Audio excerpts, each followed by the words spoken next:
இப்பொழுது நாம் வாழ்கிறோம். இந்த காலத்தில் தேவனுடைய பிள்ளைகளாய் இருக்கிறோம்.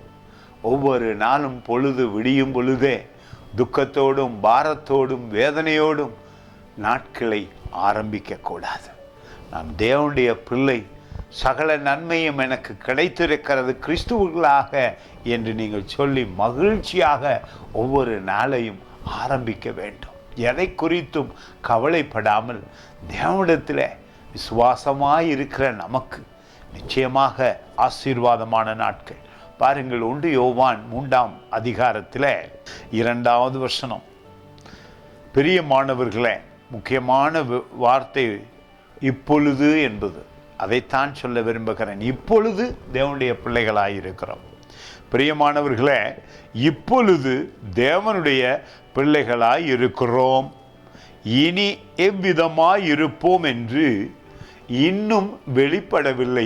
ஆகிலும் அவர் வெளிப்படும்போது அவர் இருக்கிற வண்ணமாகவே நாம் அவரை தரிசிப்பதினால் அவருக்கு ஒப்பாய் இருக்கிறோம் என்று அறிந்திருக்கிறோம்.